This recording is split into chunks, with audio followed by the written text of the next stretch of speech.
সবাই যেন নতুন বছরের শুরু হয়ে গেছে। আর এই নতুন বছরের শুরু অনেকেই অনেকভাবে করেছো। কেউ তো অনেক অনেক বেশি সেলিব্রেশন ভাবে করেছো, আবার কেউ পিকনিক করেছো, ট্যুরে গিয়েছো।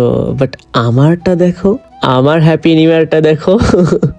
আমার হ্যাপি নিউ ইয়ারটা অনেক বেশি ক্লান্তি ভরা গেছে, অনেক বেশি টায়ার্ডনেসের ভিতর দিয়ে গেছে। কারণ হচ্ছে বাসা চেঞ্জ করার দরকার ছিল, আর বাসা চেঞ্জটা একদম 31st নাইটে করা হয়েছিল। তো সব মিলিয়ে আমার চেহারার অবস্থা দেখছো, যে ইউনিভার্সিটিতে চলে গেছে, আর সব কিছু মিলিয়ে আমার এগুলো গুছাইতে একা একা করতে হয়েছে সব কিছু। গাইজ, আম্মু ছিল না, আম্মুও বিয়ে বাড়িতে বিয়ে খাইতে গেছিল। আর দেখো, এত এত টোপলা, এত এত বস্তা, সবকিছু আমার গুছাইতে হয়েছে। তার মানে বুঝতেছো আমার অবস্থাটা কিরকম। আমাদের রুমে তেমন একটা ফার্নিচার নাই, আর সেই জন্যই ভ্যান দিয়ে নিয়ে যাওয়ার চিন্তা ভাবনা করা হয়েছিল, কিন্তু কোনো ভ্যানই পাওয়া যাচ্ছিল না। তারপর আমরা কি করলাম, আম্মুকে ফোন দিয়েছিলাম, আম্মু বিয়ে বাড়ি থেকে চলে আসছে পিক আপ নিয়ে।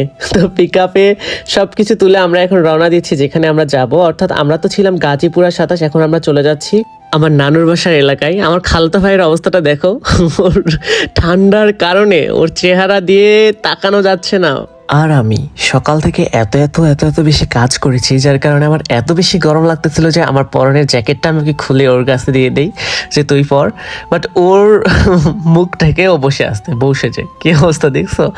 তোমরা অনেকেই আমাকে মেসেজ দিয়ে বলেছো যে হ্যাপি নিউ ইয়ার। হয়তো অনেককেই রিপ্লাই দিতে পারিনি। কেন দিতে পারিনি বুঝতেই পেরেছো, এই যে বাসা চেঞ্জ করা সবকিছু নিয়ে অনেকটা ব্যস্ত ছিলাম, যার কারণে। তাই এখানে সবাইকে আমি বলে দিলাম হ্যাপি নিউ ইয়ার 2025। আর বুঝতেই পেরেছো যে আমার হ্যাপি নিউ ইয়ারটা কেমন কেটেছে। তোমরা অনেকেই জানতে চেয়েছো যে ভাইয়া তোমার হ্যাপি নিউ ইয়ারটা কেমন কাটলো। তো আমার হ্যাপি নিউ ইয়ারটা এইভাবেই কাটলো, বাসা চেঞ্জ করতে করতে, ক্লান্তি ভরা ফেস নিয়ে।